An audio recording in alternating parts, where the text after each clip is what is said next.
Então tá, estou gravando oficialmente. Porra, bem na hora. Tá. Bem-vinda aí, mais uma. Deixa eu pegar o Word. Tá quietinho. Fica à vontade. Ah, daí eu... Como é que era o negócio que eu fiz outra vez? Ah, não, era o full... Cara, eu absolutamente... Aqui. Aí, deixa eu aumentar isso aqui. Tá, maravilha. Seguinte, deixa eu só pegar minha cola aqui. Vamos falar rapidamente sobre umas questões de doações, mas primeiro eu quero falar. Eu vou fazer o contrário, eu vou começar de restrições e daí vamos falar em doações, tá? E aí eu quero mostrar algumas coisas para vocês que eu gosto bastante dessa minha piada que eu faço às vezes. E vocês acho que vão entender o que eu quero dizer. Deixa eu pegar uma coisa aqui, deixa eu pegar um exemplo melhor, depois eu volto em Goiânia. Tá, vocês já têm alguma ideia, noção básica do que é a legislação ambiental, código florestal, alguma coisa? Se vocês não tiverem, tem o Google, leiam. É bem extenso, mas não é nada muito cabeludo.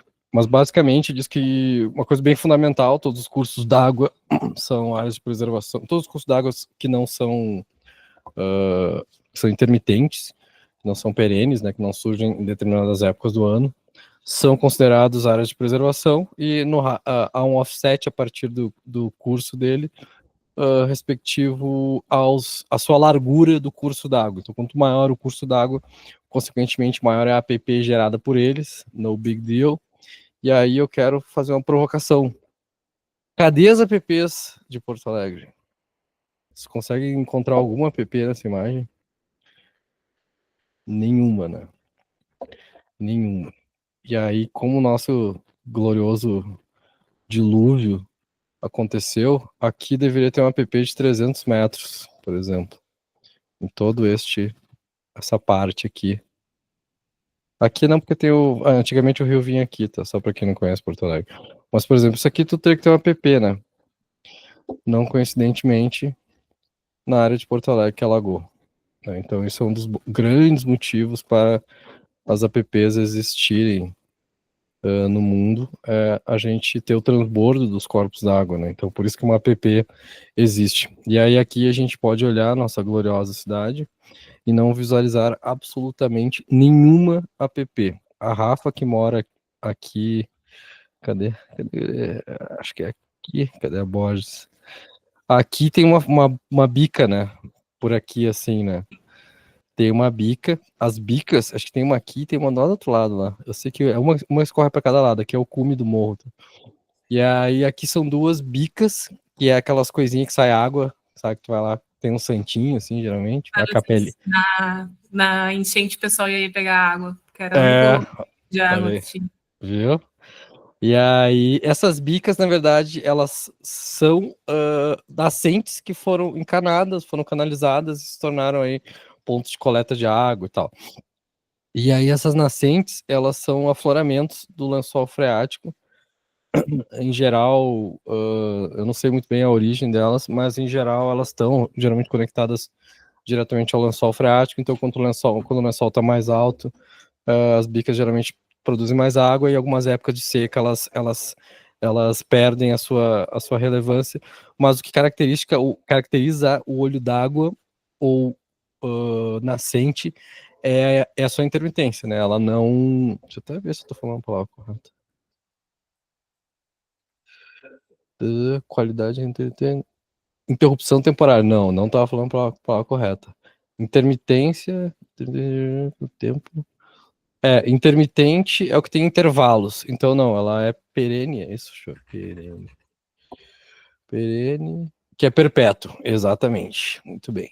Então, na verdade, assim, é o seguinte: intermitente é o que para, e perpétuo, ou perene, é o que está sempre. Então, intermitente é assim, ela para de sair água numa época do ano, e aí ela pode ou não ser considerada uma app, vai do lado ambiental. Geralmente eles querem saber se tem relevância biológica, se ela forma algum maciço de vegetação, alguma coisa assim, se ela, mesmo sendo intermitente, se ela começa e para, formando uma relevância biológica, que é chamado, ela é considerada uma APP, tá? Então a gente tem toda uma discussão em relação aos intermitentes, aqueles que param e começam ao longo do ano, e aí por isso que se faz o hypsonométrico a cada 3 meses, por um período mínimo de 6 meses, mas o ideal é um ano. O hypsonométrico é o laudo que vê o lençol freático e tudo que está abaixo no solo, características morfológicas do solo. A principal relevância para nós, fora detectar algum afloramento rochoso, é a gente encontrar esses pontos de água e a altura do lençol freático. Se o lençol freático for muito raso, aí a gente tem uns probleminhas que a gente tem que resolver. E aí a gente vai vir para cá. Xangrula. E aí, quando o lençol freático é muito baixo, a gente tem que fazer isso aqui, tá? Isso aqui são lagos, são basicamente cavados no chão. O nosso litoral aqui, ele é um litoral basicamente encharcado. Aqui quase não dá para ver a distinção entre o que é APP e o que não é, porque existe um transbordo muito grande. E aí acontece, fora as jazidas e fora as outras coisas, acontece muito acúmulo de água. Eu acho algum. Isso aqui é um bruto, não acúmulo de água. E aí aqui no sul, como o lençol freático ele é muito a 1 metro, às vezes 50 centímetros, 80 centímetros do nosso litoral, a gente é obrigado a fazer escavações para levantar a cota dos lotes, porque a fossa tem que ficar 1,20 m acima do lençol freático, para não haver contaminação. Então, tu imagina, tem um afloramento aqui de 80 centímetros de lençol freático, tu precisaria levar pelo menos, no mínimo, mais 1,20 m para pegar o fundo da fossa. Ou seja, tu vai ter pelo menos 1,80 m, 2 metros de elevação do teu ponto mais alto para o teu lençol freático. Então, esse é um dos grandes motivos pelo qual a gente cava muitos canais aqui no sul. E isso é um dos grandes motivos que esses canais não são considerados APPs, apesar de existir uma brecha na legislação que diz que se o lago ou a escavação que fez o espelho d'água é alimentada por uma nascente ou por fonte perene de água, que seria o afloramento lençol rochoso, ele pode se tornar uma APP sim. Tá? Então a gente tem que cuidar quando a gente cava lagos. Tem o caso do Neymar, né? Aquele da Gênesis do Neymar, não sei se vocês viram. O Neymar foi autuado lá pelo Ministério Ambiental lá do Rio de Janeiro por estar interferindo numa APP, porque o lago na casa dele, apesar de ser artificial, provinha de um afloramento do lençol freático, portanto caracterizou a APP, mesmo que antes não existisse nada lá. No momento que eles cavaram, eles criaram uma APP. Então, muito cuidado na hora de cavar coisas, porque vocês podem criar APPs. Eu mostrei com as gurias, quando eu fui falar de banhados na linha de restrições, eu mostrei um estudo que vocês fizeram em Costa Sul, que era em Ibituba, eu acho, Santa Catarina, que vocês fizeram exatamente isso, subiram ali, criaram um laguinho. Dá para mostrar depois esse estudo. E virou uma APP? Não lembro, acho que você pode falar melhor, mas acho que foi a solução junto com o cliente mesmo, para levar a cota ali. Para levar a cota, sim, exatamente. Vai ter que cavar.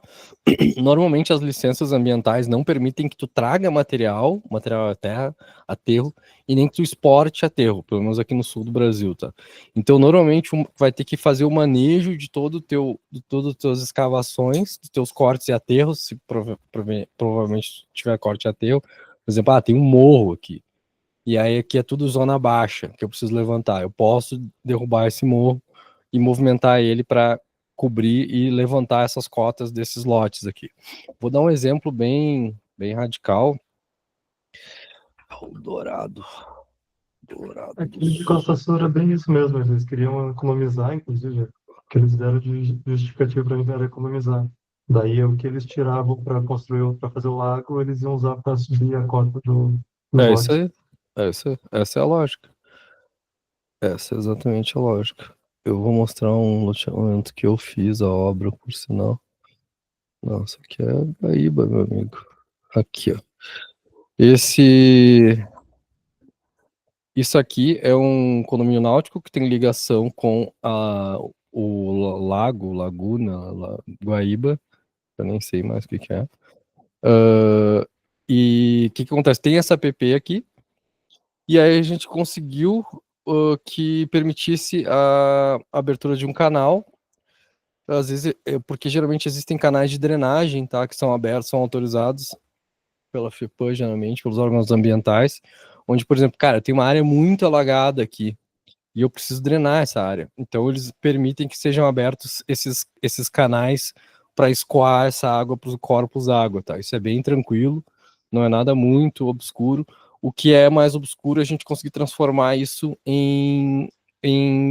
alargar eles e transformar isso em área de navegação, né? E aí foi o caso desse terreno aqui. Deixa eu tirar um negócio da janela.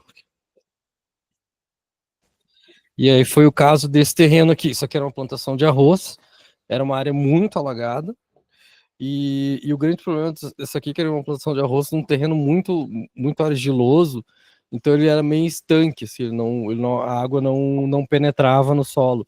Então formava uma grande lâmina d'água que tinha esse transbordo aqui. Aí o que a gente fez? A gente cavou até passar a camada de argila e começar realmente a ter um solo melhor. E aí a gente puxou com draga esse solo para cá e levantou 4 metros de altura, que é a cota de alagamento do Rio Guaíba. Então, quem dessas pessoas aqui obedeceu a cota estabelecida pelo projeto não foi alagado na grande enchente. Grande parte das pessoas rebaixou, porque todo mundo reclamava: esse talude é muito alto, esse negócio ficou muito alto. E aí o que eles fazem? A maioria rebaixou a parte de trás das casas. O que aconteceu? Quando alagou, alagou. Quem não rebaixou, ficou seco. E aí, então tem que cuidar isso. Então, às vezes, tu vai levantar esse teu nível dentro das cotas de alagamento previstas. Então, se tu tá construindo um negócio na beira de um negócio desse tamanho, da maior lagoa do mundo, é bom que tu observe as cotas de alagamento. Então, isso também é uma coisa que a gente acaba conseguindo aí dentro dos órgãos ambientais essa autorização de escavação e movimentações um pouquinho mais drásticas e um pouquinho mais transformadoras aí do meio ambiente, bem justificado, né? Justificando aí que a gente precisa. Deixa eu ver se tem. Será que tem o...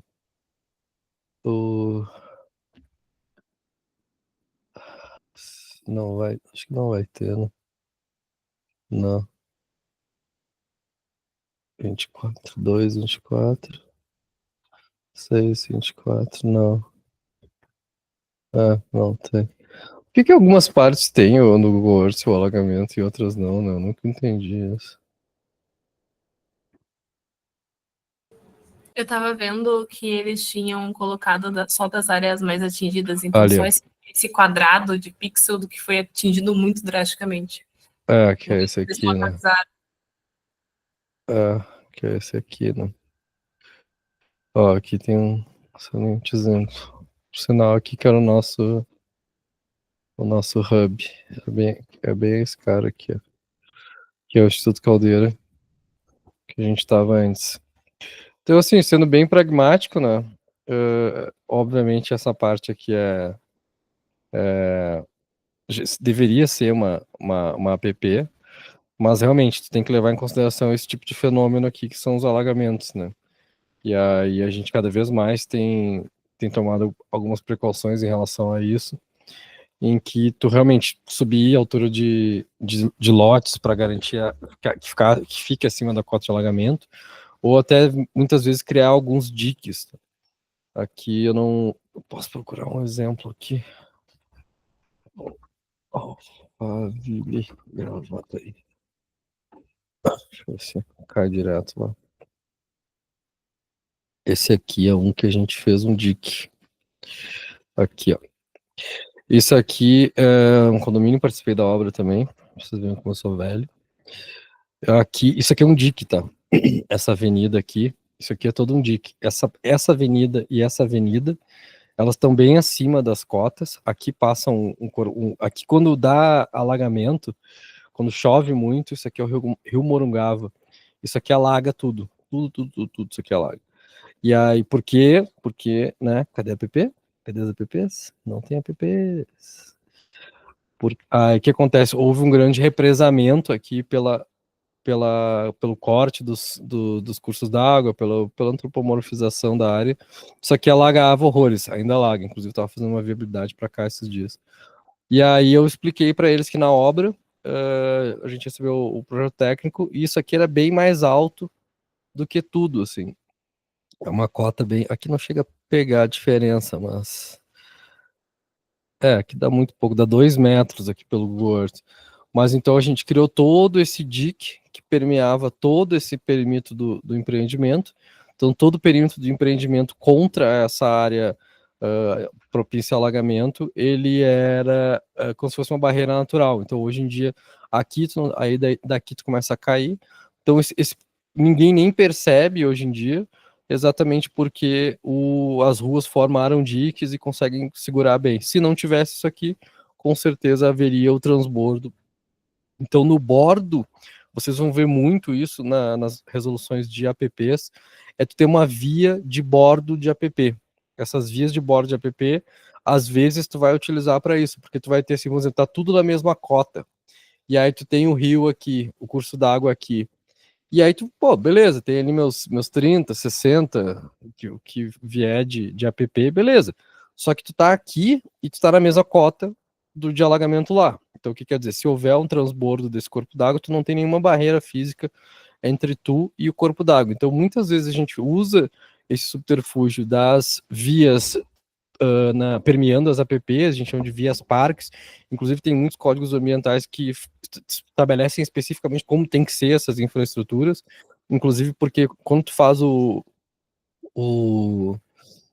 deixa eu pegar aqui. Quando tu faz a construção dessa via, tu geralmente tem 10 metros para cada lado de estabilização de taludes. Tu vai ter, por exemplo, tá aqui, é plano assim, daí eu tenho que levantar essa cota, e daí eu preciso fazer esses taludes assim, e daí esse talude não pode invadir a APP. Então, muitas vezes até a gente faz alguns projetos assim, vamos dizer que isso aqui é a linha da APP e tu cola a rua na linha da APP, daí que vai ter a linha da APP assim, e aí a tua rua vai estar aqui, tu vai meter um talude para dentro da APP? Não pode, né? Então tu tem que vir e puxar, tá aqui tua linha da APP, puxa teu talude para lá. Então tu vai ter sempre ali um afastamento entre 5 e 10 da APP onde tu coloca a tua via, tá? Que aqui, né, como foi eu que fiz, tá ali, ó, um afastamento bem direitinho. Então a gente recuou 10 da APP e aí fez a estrada, fez o meio fio. Então, tem que cuidar isso aí, não colhem vias nas APPs. Isso aqui é uma solução muito boa quando vocês tiverem a mesma cota aqui que a mesma cota aqui. Cara, já mete uma via no bordo da APP, não custa nada. E, é uma rua solteira, vai dar problema de aproveitamento, de não sei o que, sim. Sim, mas, cara, um problema de cada vez. Vamos voltar lá para Goiânia e vamos falar algumas outras coisas lá. E aí depois a gente entra em projeto. Opa. Goiânia.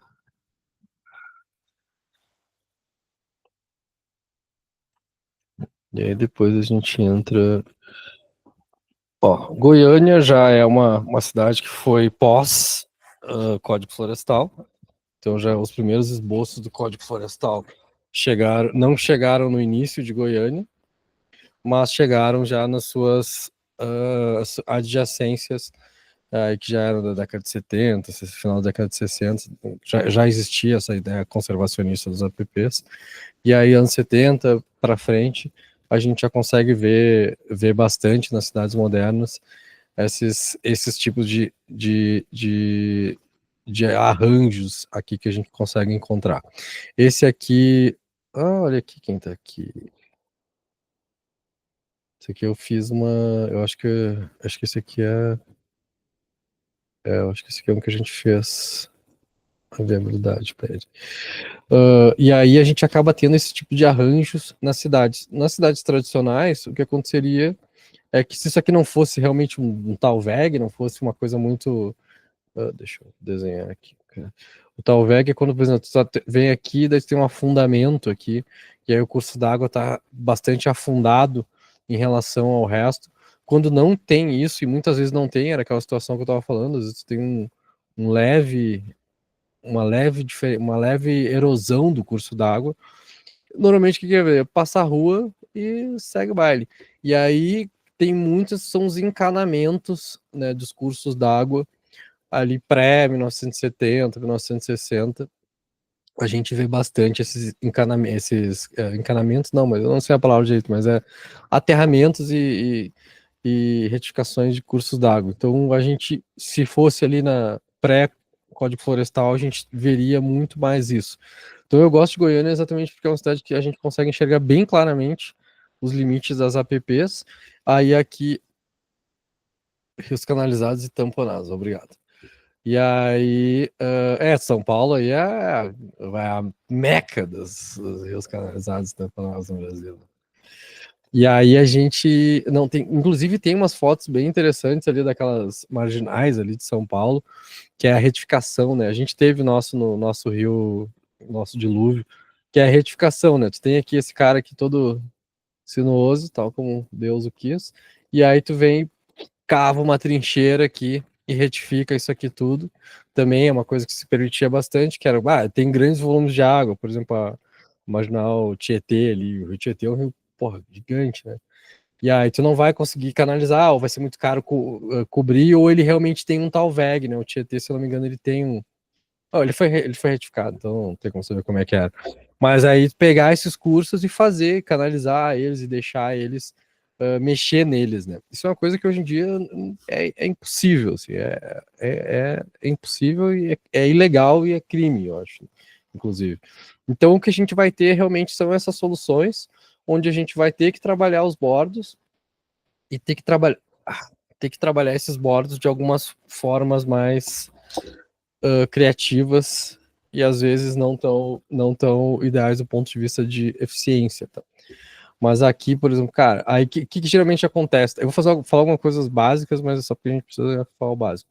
Provavelmente tem uma nascente aqui, que daí é esse curso d'água, nascente, curso d'água, nascente, curso d'água, nascente, curso d'água. Tá vendo que geralmente tem uma bolinha no final? Ó, as bolinhas. A bolinha é porque as nascentes elas têm um raio um pouquinho maior, em geral, do que os cursos d'água.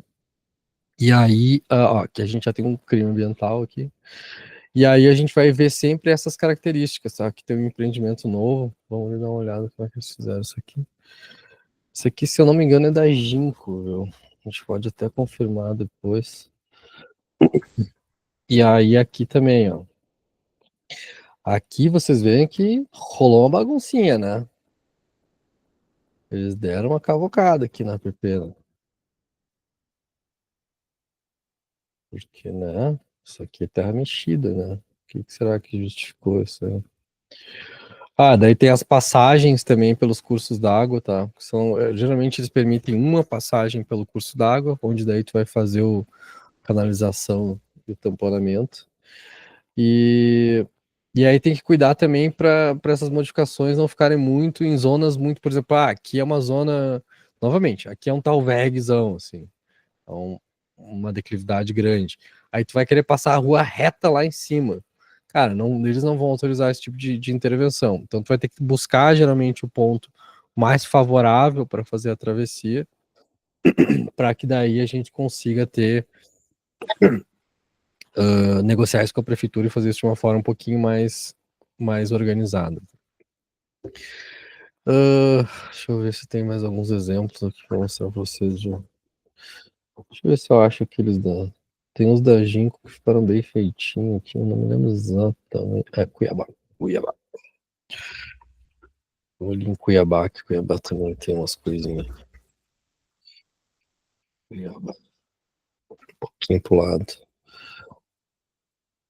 O quê? Isso. Cuiabá, Mato Grosso. Não, aí não é Cuiabá, não.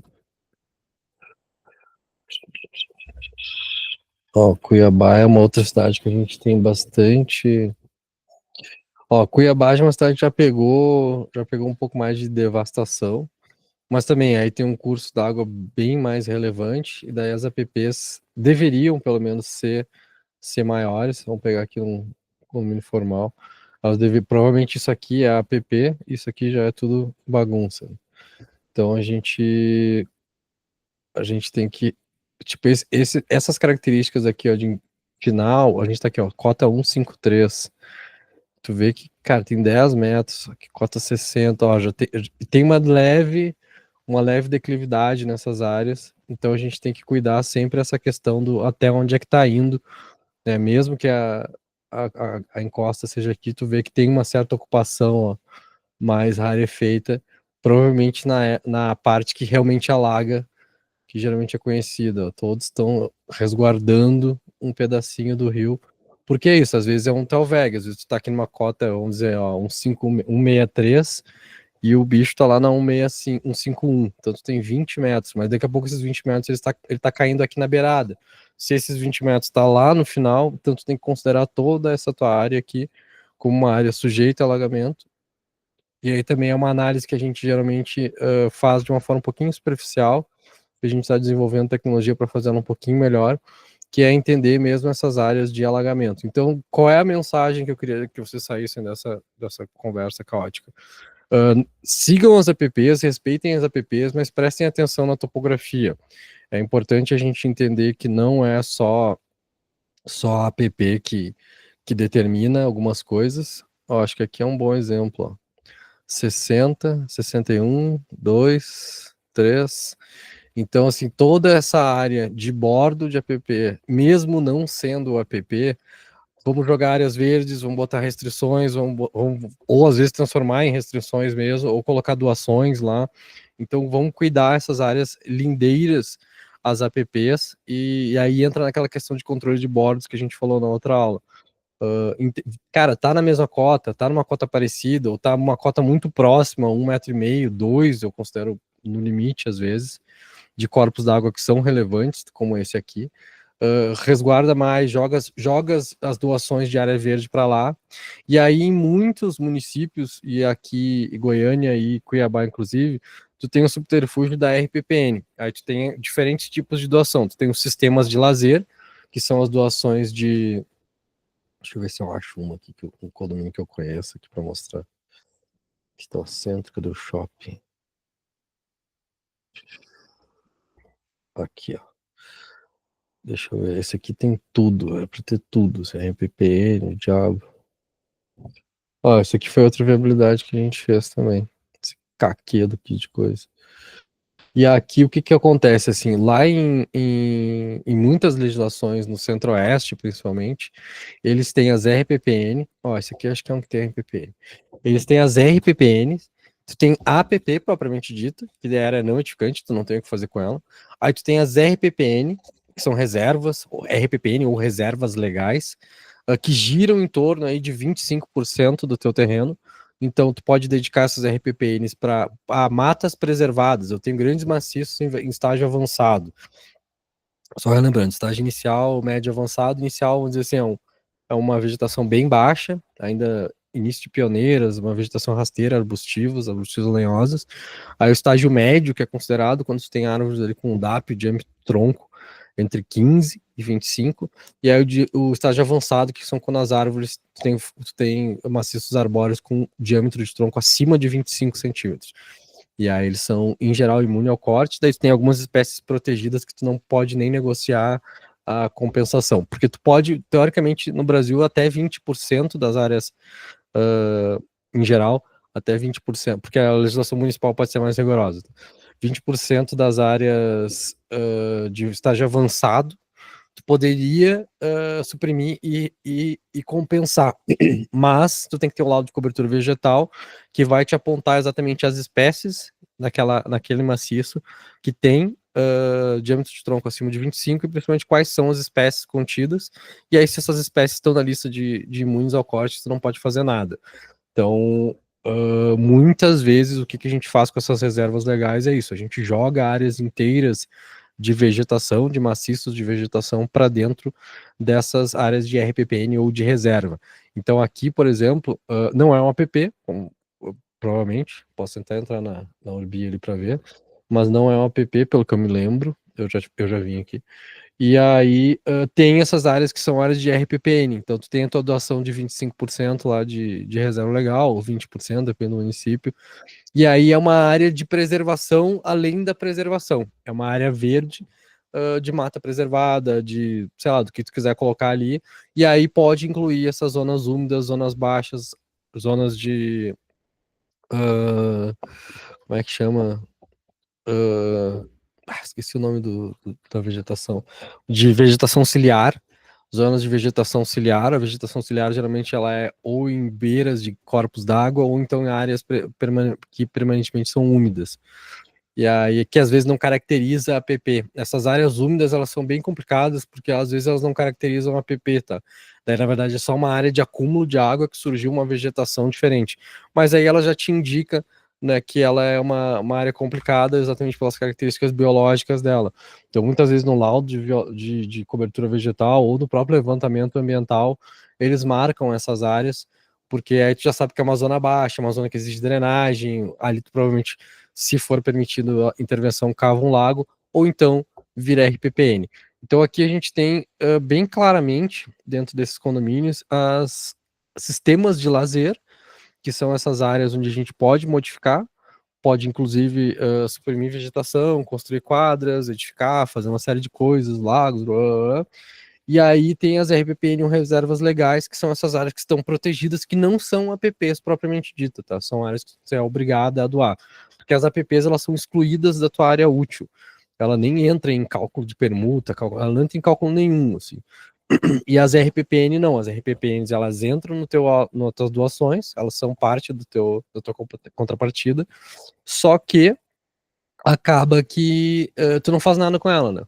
Então tem que ter muito cuidado também na conformação e na estruturação dessas RPPNs, porque não tem volta, tá? Uma vez decretada a RPPN, ela vira área de patrimonial. A gente até já viu em algumas legislações chamar essas áreas de áreas patrimoniais, que seriam doações que estão dentro das institucionais lá, mas que são áreas de preservação, são áreas que não podem ser interferidas, a não ser pelo poder público. Então, assim, esse é o, vamos dizer assim, o tripé das restrições, que está muito no Código Ambiental. Daí eu sugiro vocês lerem com calma lá todas as determinações, daí vocês vão ver todas essas especificações que eu falei com muito maior propriedade, muito mais bem definidas, mas é esse tripé. Cadê tuas APPs? Beleza, tá aqui minhas APPs. Cadê? Tu tem reserva legal? Não tem reserva legal? Se tem reserva legal, cara, já demarca os polígonos de vegetação mais avançada, já demarca os bordos de APPs e já joga suas reservas legais para essas regiões mais complicadas ou regiões de grande declividade. Também pode ser considerado, se não entrar, por exemplo, não é acima de 30%, mas, cara, 20% já é uma declividade desgraçada, sabe? E aí joga tuas reservas legais para lá, eles aceitam. Às vezes o que acontece? Se tu jogar uma reserva legal, vamos dar esse exemplo aqui desse canto aqui, ó. Deixa eu até pular para cá. Vamos ver. Isso aqui é tua. Deixa eu desenhar com esse aqui. Esse aqui é tua app. Cara, beleza, legal. Aí tu diz, tá, eu vou fazer minha reserva legal aqui. E daí os caras vão dizer, cara, então tu vai ter que recompor a vegetação dessa tua área e vai fazer o plantio de tantas mil mudas para fazer a reconstituição biológica dessa tua RPPN. Por quê? Porque como não tem relevância biológica, não tem ou vegetação específica, ou não tem, sei lá, um marreco que pousa ali uma vez por ano, eles podem rejeitar a tua área de reserva, ou tipo, não tem árvores, cara, tem, sei lá, 6 árvores castanheiras, assim. Aqui não tem castanheira, mas enfim, castanheiras. Não, aqui tem castanheira, sim. E aí já é cerrado tem castanheira. E aí tu tem 6 castanheiras, tu tem um número X de espécies vegetais relevantes, eles podem aceitar, mas com certeza eles vão mandar tu fazer essa recomposição vegetal das suas RPPNs, tá? Então, assim, não é também um subterfúgio. Vou jogar minha RPPN nesse areião aqui lá no fundo do terreno. Cara, é risco, tá? É risco de não aprovar. E às vezes, o que acontece na LP, que é uma parte do processo de licenciamento que tem, ele vai determinar onde é que ficam as tuas RPPNs, porque isso aí vai bater com o laudo ambiental. Vamos dizer que isso aqui são tudo espécies raras. Ó. Esses carinha aqui são tudo espécies protegidas e raras, sei lá, árvores centenárias, figueiras, ou árvores que não são passíveis de transplante pelo tamanho, ou espécies listadas. Se tu vier aqui e meter uma RPPN aqui, é possível que seja aceite, tá? Mas aí, novamente, muito provavelmente eles vão pedir contrapartida, tá? Então, assim, mais valeria a pena colocar um sistema de lazer aqui e aí fazer atividades nas voltas disso aqui, ocupar isso aqui de forma produtiva, do que querer botar uma RPPN e ver lá na negociação lá o que vai acontecer. Porque pode bater e voltar, e daí tu tá com excedente de doação que tu tem que manter em algum lugar, aí tu vai comer área útil lá no meio do processo, é um estresse absurdo. Então, cara, é um dossel, assim, com, com uma série de vegetações protegidas.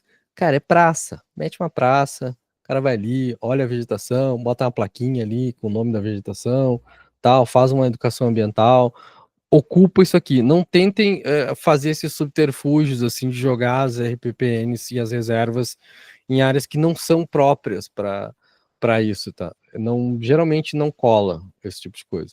E aí o que eu falei, como a gente está no estágio muito inicial, a gente não tem a LP ainda, e na LP geralmente diz isso, porque tu fez o ambiental foi lá, negociou com a prefeitura, apontou ali os principais passivos ambientais que tu tem na tua área, e aí o ambiental já meio que sugere às vezes, ou às vezes no CAR tem demarcado onde são as reservas. E às vezes, cara, essas reservas foram mal feitas e mal demarcadas. A gente vê muito isso. Ou pior ainda, essas reservas foram descaracterizadas e foram queimadas ou foram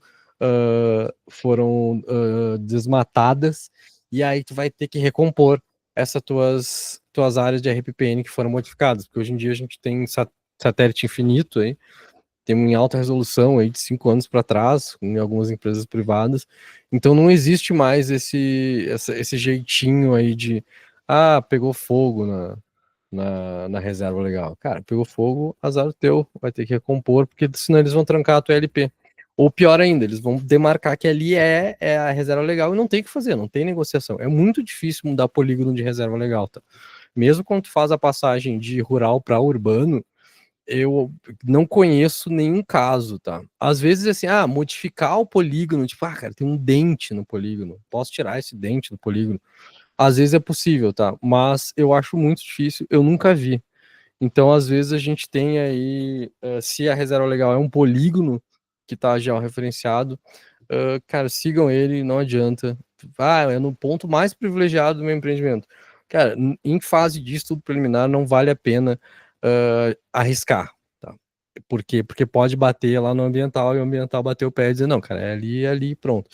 Então, não se arrisquem muito nessas RPPNs, tá? E aproveitem isso, aproveitem que isso aqui já é uma área, vamos dizer que esse aqui não tem, vamos dizer que não tivesse um curso da água aqui, que isso aqui fosse tudo mato, estágio avançado. Cara, é a área verde que tu vai utilizar, que tu não vai se incomodar com licença, porque às vezes isso aqui trava o licenciamento de uma forma absurda. Eu preciso comer um canto desse negócio aqui, que não é uma parte viária, assim, que tu não tem uma justificação, precisa atravessar daqui para cá.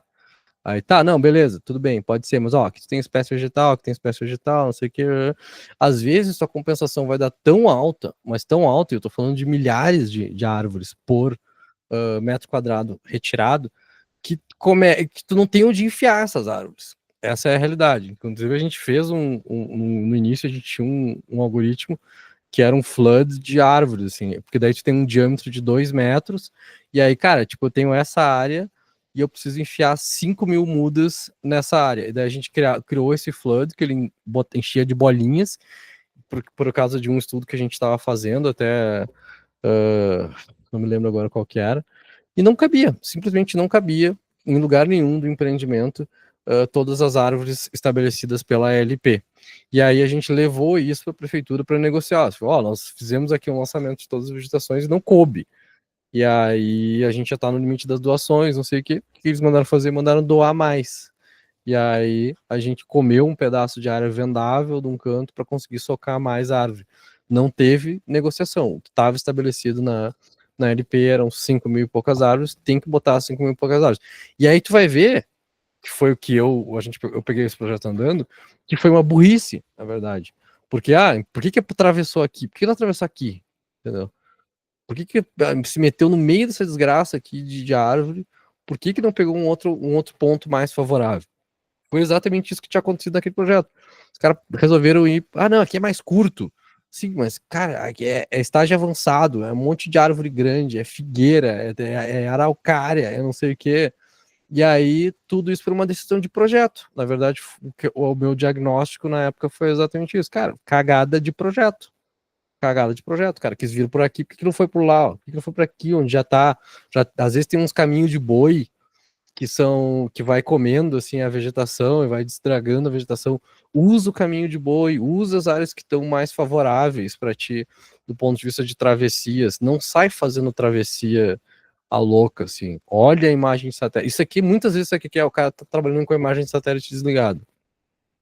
E aí tu chegou e só foi fazer o projeto e foi, quando vê já tá na aprovação na prefeitura e ninguém ligou a imagem de satélite de baixo.